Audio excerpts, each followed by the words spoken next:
Comment allez-vous? Vous savez, l'autre jour, je réfléchissais à quelque chose qui me touche particulièrement. Cette petite voix dans nos têtes qui nous dit parfois qu'on n'est pas à la hauteur. On la connaît tous, non? Et les chiffres sont assez alarmants. Selon l'OMS, plus de 720 000 personnes nous quittent chaque année à cause de ces pensées qui deviennent trop lourdes.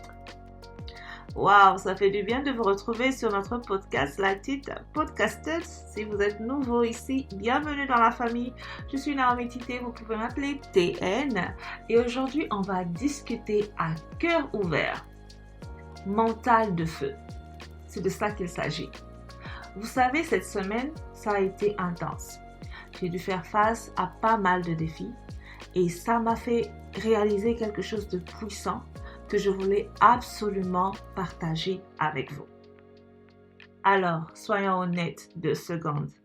Qui d'entre vous s'est jamais retrouvé à scroller pendant des heures sur Instagram, à ne pas dormir, en se disant « Pourquoi pas moi ?» Je vous vois. Tenez, l'autre jour, j'ai reçu un message d'une nouvelle de mes auditrices, merci Marie, qui a écouté mon premier podcast et qui me disait tu sais quoi Naomi, si tu savais comment est-ce que à chaque fois que j'ouvre LinkedIn, j'ai l'impression que tout le monde réussit sauf moi. Ça vous parle? Mais attendez, j'ai quelque chose de génial à partager avec vous. D'abord, je vous présente ce que j'appelle le reset magique. C'est tout simple. Imaginez vous recevez ce email de votre boss qui vous stresse. Bonjour, pouvons-nous discuter de votre dernier projet? On connaît tous cette sueur froide, non? Alors voilà ce qu'on a fait. On sait qu'on va faire. 5, 4, 3, 2, 1. On respire et on se dit, je choisis la croissance. Je choisis l'évolution, pas la peur. Deuxième petit secret, et celui-là je l'adore, le Vision Board nouvelle génération. Entre nous, j'adore Pinterest et Canva pour ça. Et vous savez ce qui est magique avec cette approche? Elle nous pousse à l'action. Elle nous fait voir une vie, elle nous aide à pouvoir donner une référence à la vie que l'on veut construire. Mais attention, c'est juste une référence. Donc, ne soyez pas accro, s'il vous plaît. Et tenez, je voudrais bien partager quelque chose d'important avec vous pour tous les auditeurs qui ont moins de 32 ans et qui, si jamais vous rêvez d'étudier en France ou vous avez un projet pour faire des études de 3e cycle, la bourse d'excellence Eiffel, vous connaissez? Les candidatures se terminent le 8 janvier. C'est une opportunité incroyable pour les étudiants étrangers qui souhaiteraient faire leur maîtrise ou doctorat. Alors, je ne sais pas quand est-ce que vous allez écouter ce podcast, mais je vais mettre le lien des applications dans la description de ce podcast. J'espère que vous l'écouterez à temps pour avoir le week-end. Désolée, j'aurais pu le mettre dans le podcast passé, mais je vais vous tenir au courant. Et aussi, essayer de voir les applications pour les études au Japon. Je pense qu'ils ont ouvert la semaine passée pour les applications 2025. Et voilà exactement le genre de moment où notre mentalité positive doit faire la différence.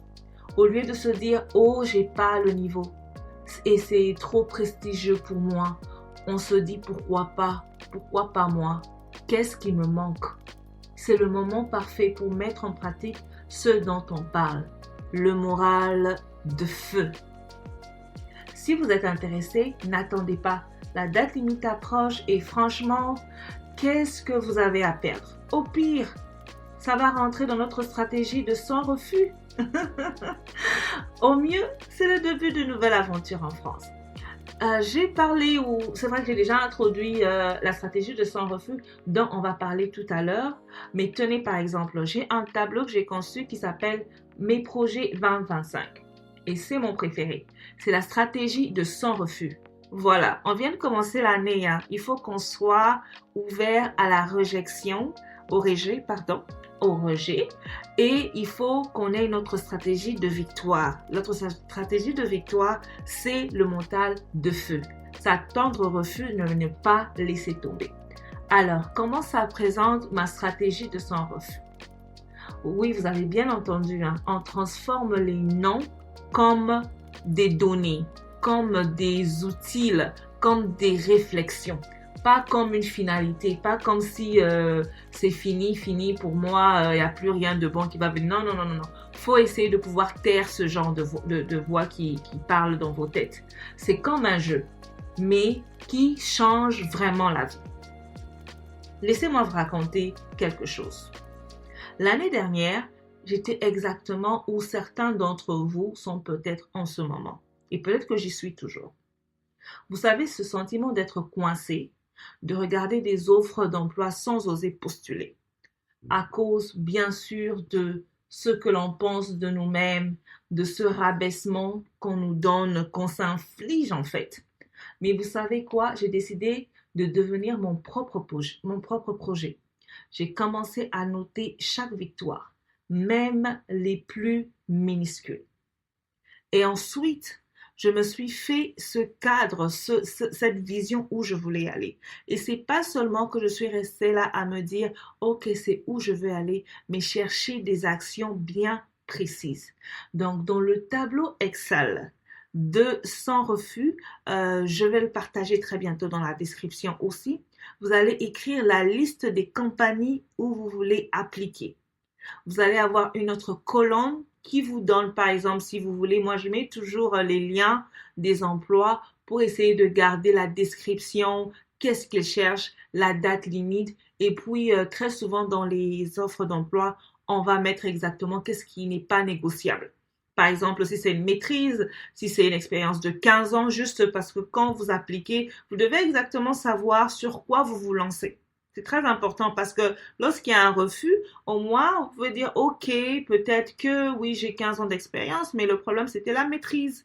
Et ici, j'ai déjà une licence, par exemple, mais je n'ai pas de travail pratique. Comment est-ce que je vais pouvoir jouer sur mon CV? Parce qu'il faut se vendre, le CV avec le CV, on se vend avec la motivation. C'est un peu comme si tu travaillais dans les sales. Tu dois savoir te vendre, tu dois être marketable, tu dois savoir comment te positionner dans tes offres. Et avec ça, ça va devenir une source d'information pour voir, oh, qu'est-ce qui a marché, qu'est-ce qui n'a pas marché. Si par exemple c'est rejeté, c'est pas grave. Vous allez écrire statut rejet, quels ont été les commentaires. Est-ce que vous avez passé l'interview et on vous a dit le pourquoi ou est-ce qu'on vous a répondu avec le pourquoi ou si on ne vous a jamais répondu, bon, au moins vous pouvez passer ailleurs. Et voilà, maintenant c'est à vous de jouer. Dites-moi dans les commentaires quel est votre défi du moment. Je vous promets de répondre personnellement à chacun d'entre vous. Et n'oubliez pas de vous abonner pour ne pas manquer notre prochain épisode sur la mentalité des 6 chiffres. Croyez-moi, ça va être incroyable. Je vous embrasse très fort et prenez bien soin de vous. On se retrouve très bientôt.